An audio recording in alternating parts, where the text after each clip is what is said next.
Are you stressed and filled with anxiety like I am? Maybe in a bit of pain from that car accident you had a few years ago?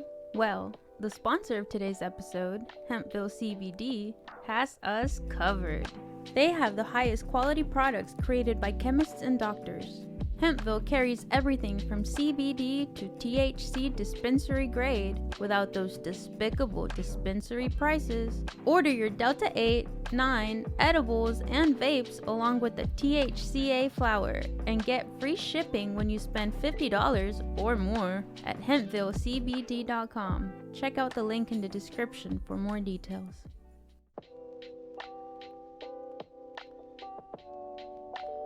Welcome to the Filmistines, the podcast where we discuss all things movies. Join us as we dive deep into the latest releases, revisit classic films, and explore the art of cinema. Whether you're a film fanatic or just love a good flick, we've got you covered. From Hollywood blockbusters to indie gems, we're breaking down the storytelling, cinematography, and everything in between. So grab some popcorn, sit back, and get ready for some cinematic magic. If you like what you hear, please consider subscribing to our Patreon at patreon.com/Filmistine. We offer tiers at the $1, $5, and $20 level, where the $5 tier will grant the ability to request films for future episodes. This is the Filmistines, where movies are more than just entertainment, they're an experience. All around you. And welcome back to another episode of the Filmistines. Thank you for tuning in today. I am joined today by my sinning friend, Lucy. Yeah. You can join us every Monday, Wednesday, and Friday for brand new episodes of the Filmistine. Some recent episodes include Nun 2, Saw X, FNAF, The Exorcist Believer, When Evil Lurks, perhaps the greatest horror film of all time? Up for debate. But today we are discussing a controversial film. Mel Gibson's 2004, The Passion of the Christ. Bet you didn't expect that. I didn't expect that, and I watched it. I've been curious about this movie for some time. It's probably the most controversial movie to happen in our lifetime. I'm not totally sure why, even after watching and reading a little bit about it, but I am happy to report back in that this movie is not very good. It's extremely boring. It's graphic. It's got some really nice visuals. It's shot really weird, and it looks really cheap in a lot of places. I guess I don't want to forget it, but the costume and get-ups and stuff look a lot like, your boys get together and you dress up and play Dungeons and Dragons or something. Like live or whatever. Yep. LARPing or whatever it's called.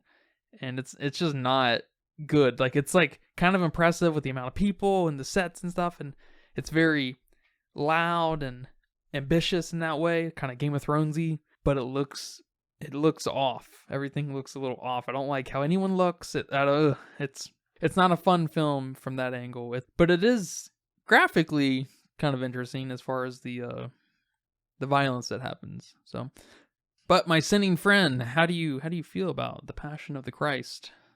Do you feel passionate? No. This movie was boring. More boring than The Little Mermaid? I don't know. It's up there for sure. But this movie definitely lacked passion. I don't know though. I do have something to say that maybe a little interesting, maybe change that a little bit. Maybe. But where was the love? Where was the hope?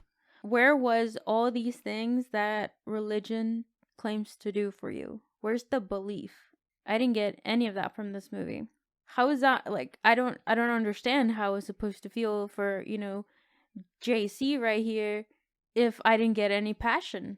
Yeah, did this movie not feel like the second of a trilogy?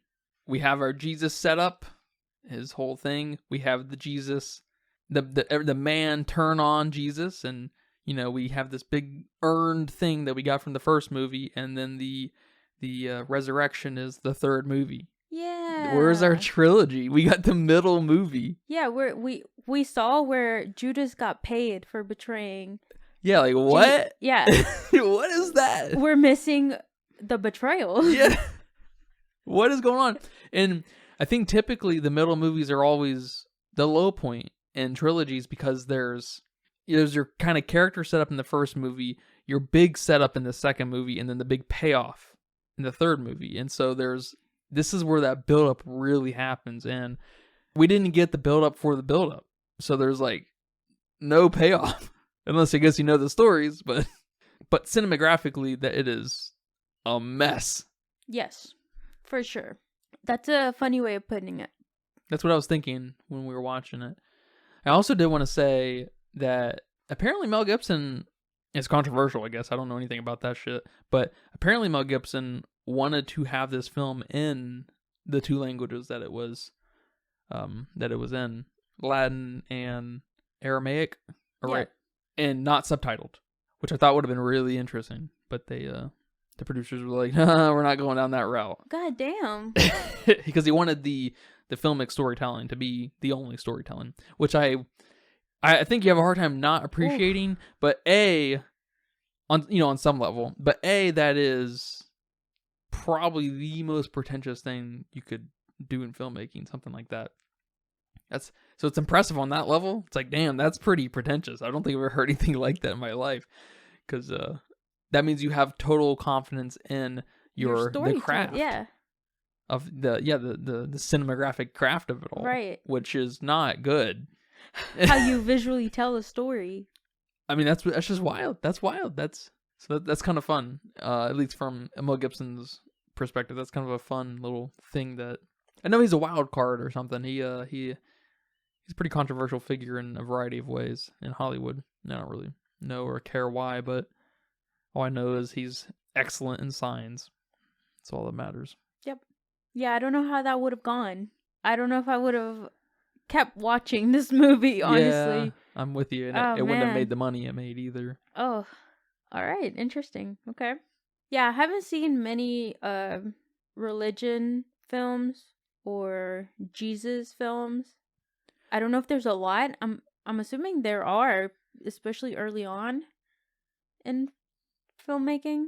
Yeah, I assume there is too, but I imagine most of them don't reach this kind of zeitgeist or production value. I imagine most of them are pretty low key and made with donations of the local church and made for super cheap kind of thing. Yeah, I guess the closest I come is the VeggieTales. Oh yeah, of course. They are probably the most famous religious telling on a screen on TV, which is, what? No matter how you feel about God, he's got to find humor in that, right? That vegetables telling his tales are the way we take them. Oh, that's today. Hilarious. How did you feel about our main actor? How did he portray Jesus? Was it good? I don't know how I felt about him. I think there's something off about Jim, whatever his last name is that I can't pronounce. There's just something off about him. And he doesn't have a lot of dialogue here. So I can't judge him on what he says. Mm-hmm. And through most of the film, he's in pain or covered in blood. So I also can't read a lot of his facial expressions. So it's just a hard film to like him in. But he didn't give me the moving story of Jesus's suffering. Yeah, and I think you're noticing the lack of the first movie. Yes. With that. This felt like the first sequel. I couldn't get that out of my head. I was like, God damn. That this is a mess. This is a total mess. I'm only supposed to care for this guy because he is Jesus, just because of the name? Just because he's, infamous in the Bible, in religion? Everyone knows who he is. Whether you go to church or not, you know who Jesus Christ is. That's the only reason why I'm supposed to feel for him right now? No. Yeah. I'm sorry, but no. Manipulation. That's manipulation. Is this preconceived thing where they just expect you to empathize with it with no proper setup because they just don't have the cinematic storytelling chops. Manipulation at its finest. And I understand that he's getting the shit beat out of him. there's no way you can misunderstand that. It's gnarly. It's gnarly. It's fucking awesome. It's brutal. But I needed the thing that made me suffer with him. Yeah. I needed the thing that made me love him so much that I appreciate, the suffering. That I appreciate him taking this beating for us, for me, for humans. You just can't do that based off of violence for violence sake. You can't. I'm sorry, but you can't. Yeah. I totally agree. There's almost an element of arrogance in, I guess, Mel Gibson to assume that we're just on his same page, which I guess brings up the question, not everything is for everyone, of course, and this movie is definitely not for us. I thought this movie is for us. I thought this movie is for the non-believers or almost believers or on the edge believers to convert them. That's fair. So this movie is right for us. Is it not? I don't know. Supposedly. I mean, there was a lot of marketing for this movie. Okay. Supposedly a lot of churches were selling merch. Were selling cups, shirts, mugs with this movie on it. And setting up booths and stuff in front of movie theaters so non-believers could ask questions. Oh, okay. So that was a big thing that happened with the release of this film. But I don't know. I didn't get the message. I didn't get the point, I guess.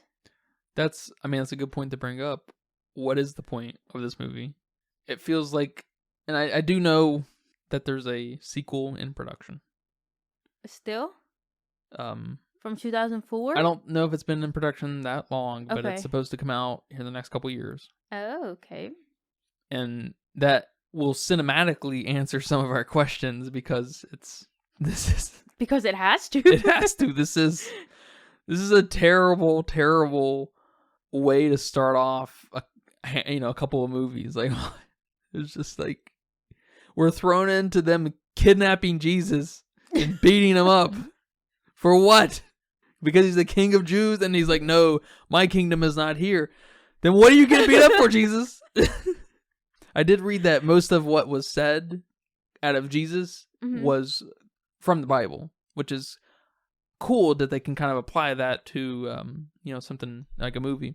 But again, that reminds me of things like, pick your random nostalgia-driven movie where it's like, oh, I remember that. Oh, I remember that car. Oh, I remember that old dude. I remember this. And it's like, you go through all these different little bits in The Passion of the Christ, and you're like, oh, I know that quote. Oh, I know that quote. Oh, I know that quote. Yeah. It's just like, oh, no, this is not happening. This is not okay. It's like a sermon brought to a cinematic screen. It's like with no point. I'm sure sermons have more of a point.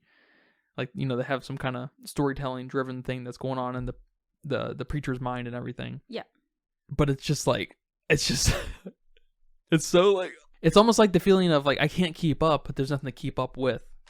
You know what I'm saying? There's like some weird kind of hand of emotions that I'm just not really able to work out. Yeah, you're not connecting with them. And then on top of that, my frustration with this is the second movie of 3. I just couldn't get over that. And then the lack of character, of course, sucks. Yeah. It's just, okay, Jesus is an easy sell. Okay. We have preconceived notions about Jesus. He is the embodiment of love and forgiveness. Manipulative, of course, but it is an easy sell. And you, of course, you can prey on small little manipulative characters like that. It makes your film have a smaller, lowest common denominator, of course, but it can work. But there's just like, who the fuck is Judas? Like we talked about, Luke, Peter, John, all these motherfuckers. I don't know. I don't know who any of these people are. I know you mentioned while watching it that it feels like a Viking movie. It feels like a Greek movie or something. Like it's almost like this period piece dad movie. Yeah. Right. And I'll have to admit, I, in theory, like that because I like big historical kind of things brought to life. I think it can be cool. I don't think it's very good very often, but Yeah, in those films though, they look good. At least the story might be awful, the characters might be awful, but at least the set design looks fucking awesome, or the costumes look fucking awesome. And Viking and Spartans and all those kinds of movies, I don't know, but or you know, the fighting scenes look awesome when someone has to fight a lion or kill a bear or whatever. At least you have that going for you. But nothing happened here. Jesus didn't have anything except I guess that he invented the table, the high table, the bar table. The bar table. That was a funny scene. Good for him. Yeah, all right. She's like, it's too tall. We'll never catch on. He's like, I'm gonna make tall stools. It's like, damn, Jesus invented the bar stool. Nice. Right on. He brought us wine and bar stools. It also doesn't do a great job of explaining who these characters are, especially if the point of this movie is to convert people. Yes. Yeah, I mean, totally. We don't get any sense of relationship. We don't get any sense of like his followers. Yep. We don't get any sense of who either of these fucking Marys are. There's 2 Marys, and good luck figuring them out. You know, I know there's 2 Marys in the Bible, but we Yeah. have 1 Mary here by name. Okay, cool. And then, you know, we have Judas betray him, but do you even know he's supposed to be a disciple? I have no idea. I don't know. I guess that's where it's explained in the first movie, right? That we didn't see. Yeah, exactly. It was very confusing. And not to mention how they made... So I guess once you find out that Mary is his mom, Mary, but she looks young. She looks very young. I don't know at what age she supposedly had him, but she looks, would you say, like 10 years younger than him? 10 years older. Yeah, 10 years older than Jesus. Yeah, it's like, damn, she had him young. She had him young. I mean, I know we had him young back then, but damn. Also, this might just be minor, but another problem I had was with the costumes, which I know you briefly mentioned. They did look kind of silly. They looked like this movie was made in the 50s with those costume choices. And also, Jesus himself wasn't hairy enough. He wasn't dirty enough. Okay, he was covered in blood, I'll give you that. But did they shave him beforehand? And it's not like he's, you know, blonde with thin hair. This dude's got some thick hair, thick beard, thick eyebrows. This man needs to be hairy as fuck. That's true. Even his legs weren't hairy. My legs were hairier than that when I don't shave. I didn't even notice that. And he's naked. So I'm sorry, we noticed. Because I think I noticed a little bit of his armpit hair when he was hanging, but I didn't think it was that much. But men with dark hair, men with thick hair typically have thick hair everywhere. So that was weird. That was weird to me. And I'm sure there weren't a lot of clothing options back then, but just something to the characters should have been added to differentiate them from one another. Mm-hmm. Especially if you're not going to give us the first movie and introduce these characters in some meaningful way. They were all curly-haired, bearded men with garbs. Yeah, and I kept asking you, which one's that one? Oh, I think that one's Judas, because he's seeing crazy people. Okay, cool, got it. Speaking of, how'd you feel about that? That was probably the most interesting part of the movie, where Judas was seeing little demonic children things. That was cool. That was pretty cool. And that brief devil? Yeah, the devil that kind of popped. I think that was Satan.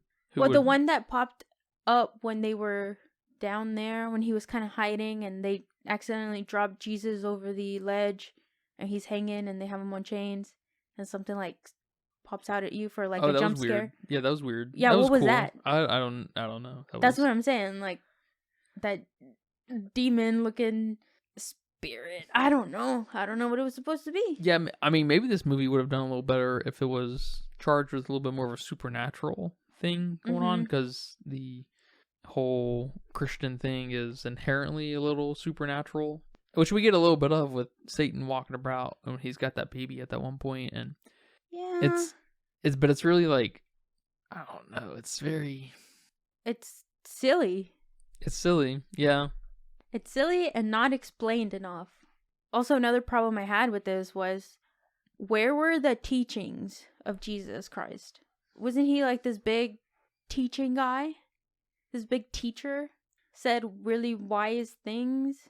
Isn't that who he is? We get a little bit of that in those flashbacks. A little bit. But that should have been the first movie again. Yes. I didn't realize that the accusations and his brief trial and stuff felt very like what Socrates had to go through. I was just like, I didn't know how similar they were in a political controversy way. Yeah, that almost makes it lose the magic that it could potentially have. It's like that oh shit moment where, you find out Santa Claus isn't real or something. I saw some critical responses kind of commenting on Mel Gibson's liberal takings on the story, the 12 hours before Jesus, and I feel like I don't know what kind of liberties were taken. I'm not too familiar, but I feel like the Bible's not a screenplay. What?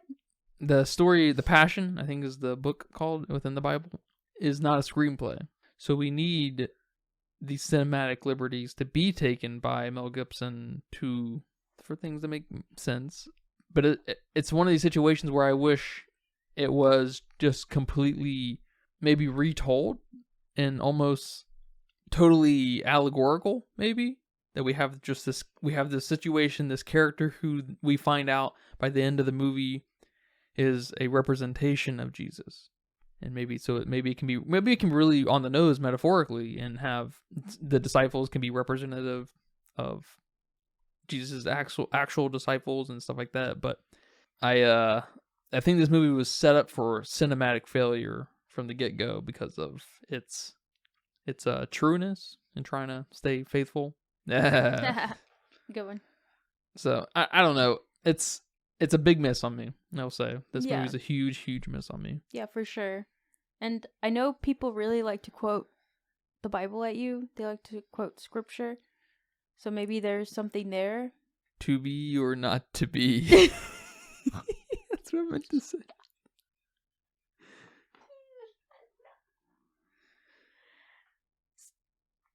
So maybe he's secretly making fun of the people who quote. Is Mel Gibson? I doubt it. He's Christian, right? I don't know. Okay, is this movie secretly making fun of the, Christian orthodoxy? If so, I think I would like it just a tad bit better. Huh. But I don't know. And especially the guy, I don't know anyone's name here. I don't know who they are, but the main guy that wanted Jesus to die. Oh yeah. I don't know his name. I'm calling him the male Karen, because it's like he wanted Jesus to die no matter what he did, and he pushed and pushed and pushed until he got his way. Like, I'm gonna sue you because I don't want you to win. So there was probably a little bit of humor there, maybe, for me. Just how adamant this guy was. It was funny. And I guess that is a little bit of the point on how we're all sinners, blah, blah, blah. And there's some forgiveness that's supposed to happen here. And I didn't really get that. I didn't really feel that. I got it because he said, Jesus said, Father, please forgive them, like way too many times. But I didn't feel that. The forgiveness, the compassion. There's just a lot of feeling missing here from the character.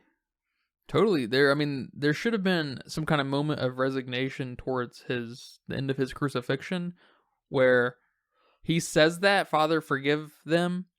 Is that what he says?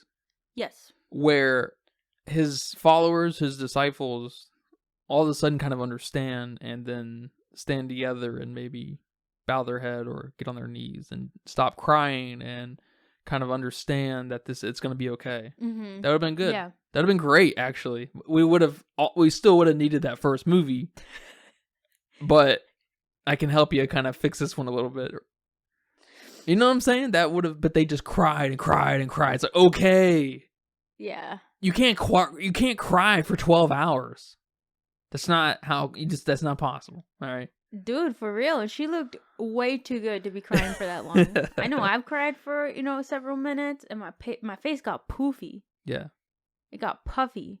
Poofy's not. Yeah, poofy works. Poofy, puffy, whatever. Swollen. It was swollen. My eyes were swollen. They were hard to open. My nose was stuffed. I sounded bad. I mean, she looked great for 12 hours. So maybe some more, realness to this. Yeah. Yeah, you made the beatings of Jesus so graphic. Let's see some graphic emotion from the audience. Yeah. We get some moments of, I don't really want to do this, or some kind of moments of resignation from the guards and stuff here and there, but like it doesn't amount to anything. No. It's just like, it comes across like we didn't really know how to write a movie, and yep. we didn't really know how to direct, maybe. I'm not really not too familiar with Mel Gibson's work other than Signs, but I feel like it should be better, actually. I do too. And I know he said, and I quote, "This is a movie about love, hope, faith, and forgiveness. Jesus died for all mankind, suffered for all of us. It's time to get back to the basic message. The world has gone nuts." I didn't get that. No. Whatsoever. That was your message? And I think that's one reason this movie was controversial in its time, that it felt like it was just torture porn for Jesus. Like I think people felt kind of similar. The people who didn't just absolutely love this movie from the get-go felt kind of similar, like, what is the point? We're just beating on Jesus right now. Like, seems off. And I agree, really, but I also feel like there's some missing pieces here that weren't given to us like there should have been, like that first movie. Yeah, for sure. I mean, we need those pieces to feel bad for him. We need those pieces so this doesn't feel like torture porn and it feels like suffering. Leave your torture porn at Saul. Exactly. Even John Kramer gives us a more reason to feel for these guys in some way or another than they did for Jesus Christ. How's John gonna do that? But fucking Mel Gibson can't make us empathize with Jesus. Oh my gosh. I mean, you're not wrong. This movie was definitely missing a lot of pieces. Yeah. Although I did like the torture we got here. I liked that half his torso was all scaly and red and torn. I liked when they hit him on the side and it just yanked pieces. Mm-hmm. When they nailed his hand to the cross. That was my favorite.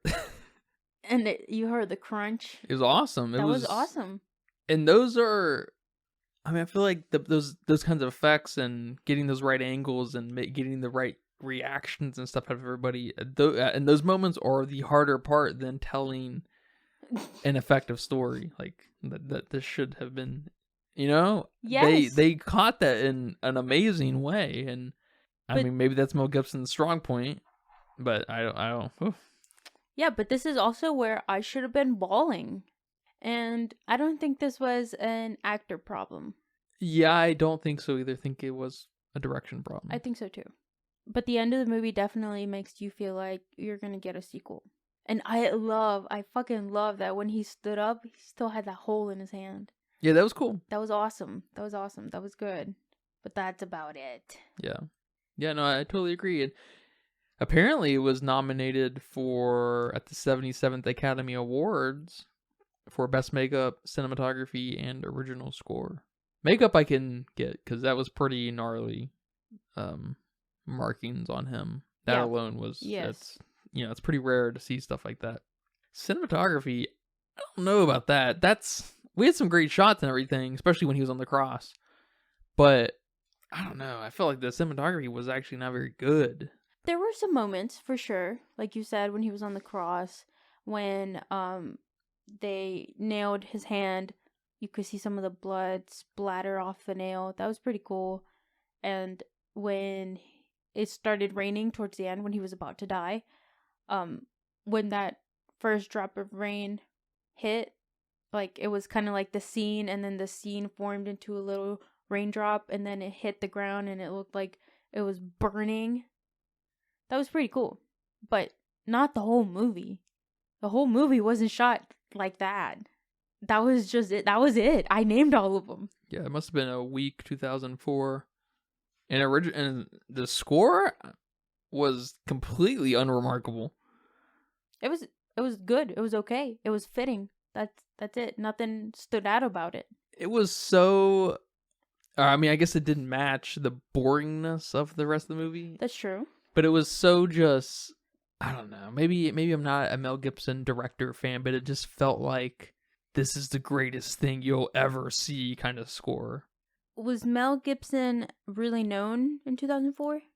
Yes. This was probably I think this was the peak Mel Gibson. After this, he kind of fell to controversy. Okay, so, Mel Gibson film about Jesus Christ. You had to nominate it. I mean, you had to. Yeah, you had to nominate it. You had to put it up there. You had to praise it, or you're going to hell. Oh. You know what I'm saying? Coming from that angle, okay. People are going to hate you if you don't put the Jesus Christ movie. They're pandering. They're pandering, yes. That's my viewpoint on this. Okay. What else? I guess I do want to mention too, I wanted to ask you because I just remembered, what did you think of those slow-mo but not slow-mo shots of almost everyone? Weren't they? I was, what? It's the same thing with the music. It's just like, when I see that constantly, it's just like, this is the greatest. I can just hear, I can imagine a guy in a commercial, with the voice. Yes. I'm talking about the movie voice and in trailers and shit, being like, this is the greatest movie you'll see in your lifetime, and with the slow-mo hand touches and like looks and stuff, but it's not actually slow-mo, and you're just like, what is this? It's so that alone probably would have made the movie 10% better. Just move at a normal fucking speed. All right. Yeah, I was not there for that. I was not there for the faux slow-mo. The faux slow-mo. Yes, that's a good way to call it. Yeah. Was not there for that. Like, why are we focusing on this character for like 2 minutes straight of them doing nothing? That movie probably would have been 20 minutes shorter if we would have sped that up. This character that I don't even know their name. Yeah, is that Luke, Paul, John, Peter, George? I don't know. Mary 1, Mary 2? Yeah, they look 5 years difference in age. I don't know. All right, man, that's all I have. Well, man, thank you for watching this film with me. You're welcome. Yeah. And thank you for talking about it with me. You're definitely welcome. Do you have a budget guess? I do. My budget guess was 15 million. Okay. Because there was not much going on here besides the costumes. I hear you. There were some sets built out and everything, and lots of people. Yeah. That's true. There were lots of people. It says here it cost $30 million. 30 million? Yeah, I'm surprised. In 2004 especially, that's probably a close to $50 million movie today with inflation, and that's how? I don't know. That's pretty wild. What did they spend the money on? The blood? They use real blood? Man, that's crazy. That's a crazy budget. Yeah, like Beau's Afraid cost $30 million, and Beau's Afraid's massive. Yeah. It says here that it went on to make $612 million. It made an ass ton of money. Whoa, that's crazy. Yeah, over 20 times its budget. Wow. That's a crazy amount. I'm impressed. Yeah, that's pretty wild. That's crazy. How? I don't know. Well, good job. Good job, Mel Yeah, Gibson. good job. That's why we rarely ever see from him, because I think he invested a lot of his own money in this. I'm pretty sure. And so that would explain why he's just gone off the grid and does his own thing. He's a very rich man. All right. Can't say nothing about that. Good job. I guess after the sequel, we'll go ahead and make the prequel. Yes, please. So, maybe you can retroactively make this movie a little better, because some character development can go a long way in this. For sure. Yeah, man. Well, got this one out of the way. Yeah, quite a different watch. I've been wanting to see this for a while, for a few years. But thank you guys for listening to this episode of the Filmistines. Hope you guys were entertained. Or mildly entertained. Yeah, however. We'll take it. Remember, you can catch us every Monday, Wednesday, and Friday for brand new episodes of the Filmistines on your favorite podcast provider, especially Patreon at patreon.com/Filmistines. But until next time, take care. Bye-bye. Bye-bye. And that's a wrap for today's episode of the Filmistines. Thanks for tuning in and joining us on our cinematic journey. We hope you enjoyed our discussion and gained some new insights and perspectives on the world of movies. Don't forget to subscribe to our podcast on your favorite platform, especially Patreon at patreon.com/Filmistines. And follow us on social media for more film-related content. We love hearing from our listeners, so if you have any feedback, suggestions, movie recommendations, or book recommendations, please feel free to reach out to us. Until next time, keep watching and keep loving the magic of movies. This is the Filmistines, signing off.